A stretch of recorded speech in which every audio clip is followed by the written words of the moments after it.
saya Stefanova dari semester 2 absen 12. Dan hari ini saya akan membahas tentang bab 4, yaitu dinamika peran Indonesia dalam hubungan internasional. Hubungan internasional itu adalah hubungan yang dibangun suatu negara dengan negara lain dengan tujuan untuk memenuhi kebutuhan negara tersebut. Makna hubungan internasional sendiri adalah ketika suatu negara mengalami kekurangan dan kesusahan dalam suatu bidang, misalnya kekurangan tenaga ahli atau kekurangan bahan makanan atau kekurangan bahan untuk alat transportasi, melalui hubungan internasional itu negara mampu mengatasi persoalan tersebut dengan meminta bantuan dengan negara lain. Secara umum, hubungan internasional diartikan sebagai hubungan yang bersifat global, yang meliputi semua hubungan yang terjadi dengan melampaui batas-batas ketatan negara.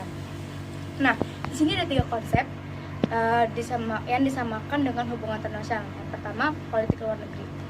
Politik luar negeri adalah seperangkat cara atau kebijakan yang dilakukan oleh suatu negara dengan mengadakan hubungan dengan negara lain dengan tujuan untuk tercapainya tujuan negara serta kepentingan nasional dengan yang bersangkutan. Yang kedua adalah hubungan luar negeri. Hubungan luar negeri itu sendiri adalah keseluruhan hubungan yang dijalankan oleh suatu negara dengan semua pihak yang tidak tunduk pada kedaulatannya. Yang ketiga, politik internasional. Politik internasional adalah politik antar negara yang mencakup kepentingan dan tindakan beberapa atau semua negara serta proses interaksi antar negara maupun antar negara dengan organisasi internasional. Kedua, pentingnya hubungan internasional bagi Indonesia. Memperkuat jalin kerjasama di bidang ekonomi, politik, keamanan, dan juga pendidikan sehingga Indonesia semakin berkembang. Ada beberapa faktor yang menyebabkan adanya hubungan internasional, yaitu faktor internal dan faktor eksternal. Apa sih faktor internal? Yaitu adanya kekhawatiran terancamnya kelangsungan hidup kesananya, baik melalui kudeta maupun intervensi dari negara lain. Lalu faktor internal yaitu ketentuan hukum alam yang tidak dapat dipungkiri bahwa suatu negara tidak dapat berdiri sendiri tanpa bantuan dari kerjasama dengan negara lain. Jadi kalau misalnya ada negara lain yang sedang kesusahan, namanya juga makhluk sosial, pasti itu membutuhkan bantuan dari negara lain. Itu faktor eksternalnya. Lalu bagaimana hubungan internasional yang dibangun oleh bangsa Indonesia? Dan di video ini kali ini saya akan membahas tentang hubungan internasional antara Indonesia dengan Arab Saudi. Lalu ketiga, politik luar negeri Indonesia dalam menjalin hubungan internasional.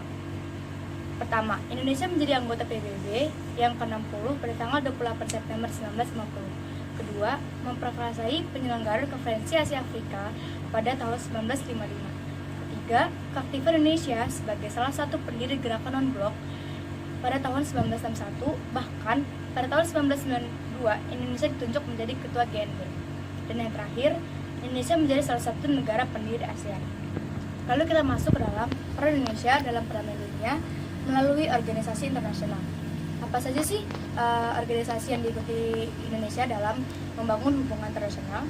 Yang pertama, peran Indonesia dalam PBB. Pertama, Indonesia terlibat langsung dalam pasukan perdamaian PBB. Indonesia mengirim pasukan Garuda untuk misi perdamaian PBB. Kedua, di Komisi Hukum Internasional PBB atau International Law Commission, Indonesia mencatat prestasi dengan terpilihnya mantan Menteri Luar Negeri yaitu Mukhtar Kusuma Haja sebagai anggota ILC pada periode 1902 sampai 2001. Dan yang terakhir, Indonesia terdaftar dalam beberapa lembaga di bawah naungan PBB, misalnya OPEC, ESOCOC, ILO, dan FAO. Kedua, peran Indonesia dalam ASEAN. Indonesia menjadi perantara dalam perdamaian di Filipina Selatan. Indonesia menjadi salah satu negara pemrakasa berdirinya ASEAN. Lalu Indonesia sering menjadi tuan rumah dalam acara penting ASEAN. Indonesia saling berperan aktif dalam organisasi ASEAN dan Indonesia mengambil peran utama dalam membantu proses pemulihan demokrasi di Kamboja. Lalu peran Indonesia dalam gerakan non-blok. Indonesia itu adalah salah satu pendiri GNB dan selalu memegang teguh prinsip-prinsip aspirasi GNB, lalu turut menyelesaikan berbagai konflik regional. Lalu kita akan membahas tentang kesimpulan pada bab ini adalah keterlibatan Indonesia dalam mewujudkan perdamaian dunia dilakukan melalui hubungan internasional dan keterlibatannya dalam organisasi internasional yang tadi sudah saya jelaskan seperti PBB, ASEAN, dan GNB.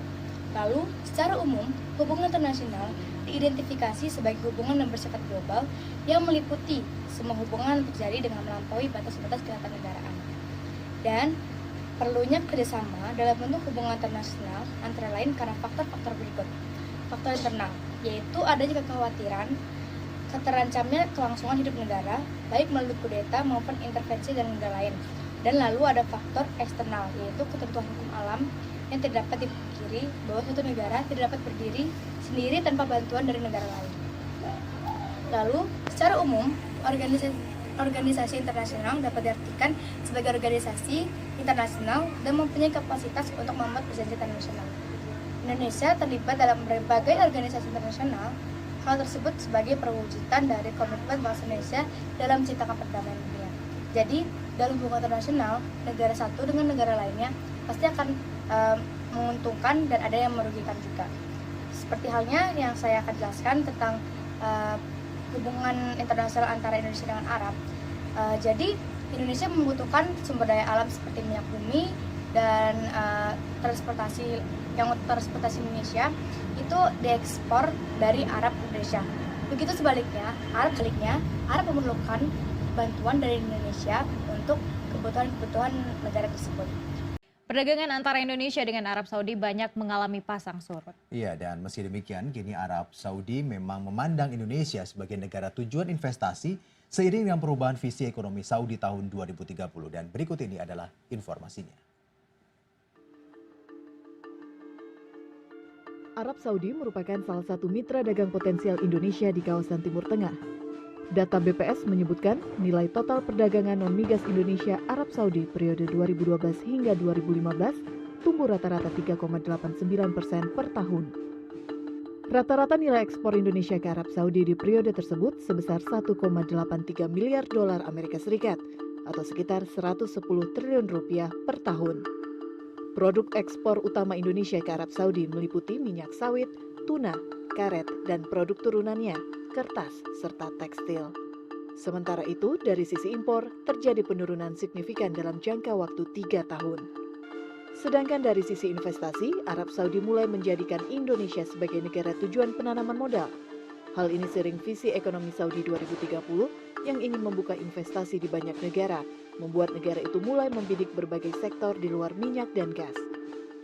Industri kimia dan farmasi menjadi industri yang menyerap nilai investasi terbesar yang digelontorkan pemerintah Arab, yakni sebesar 28 juta dolar Amerika atau sekitar 373,8 miliar rupiah.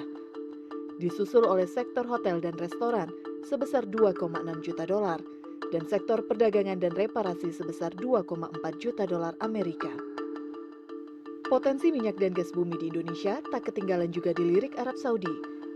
Desember 2016, Pertamina dan Saudi Aramco setuju menandatangani Head of Agreement, kerjasama joint venture pembaruan kilang minyak Cilacap. Melalui kerjasama ini, Pertamina mengharapkan kilang minyak tersebut dapat memproduksi setidaknya 400.000 barel per hari. Saat ini kilang minyak Cilacap baru mampu memproduksi kurang lebih 348.000 barel per hari. Saat ini pengembalian kilang tersebut sudah memasuki tahap perencanaan awal atau Basic Engineering Design. Tahap BED ini dijadwalkan selesai pada Februari 2017. Akhir November yang lalu sebenarnya kita sudah mendapatkan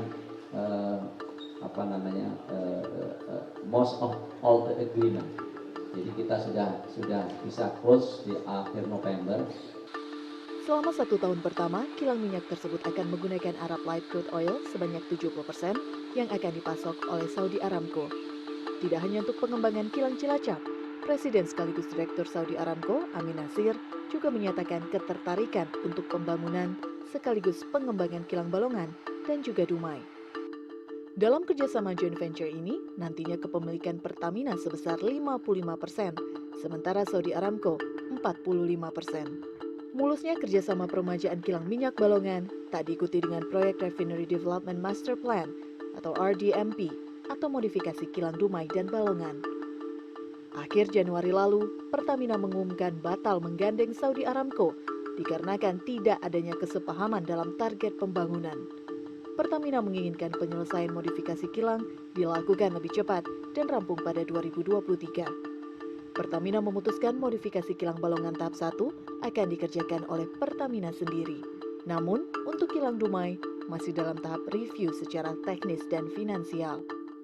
Saat ini terdapat 4 proyek RDMP, yaitu Ciladap, Balongan, Dumai, dan Balikpapan.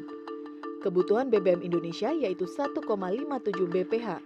Apabila keempat kilang minyak itu beroperasi, kapasitasnya akan sebesar 1,61 juta BPH, sehingga Indonesia tidak perlu lagi mengimpor BBM. Rizky Monarsi, CNN Indonesia. Yang bisa saya sampaikan tentang Indonesia dalam hubungan internasional dan semoga bermanfaat. Terima kasih.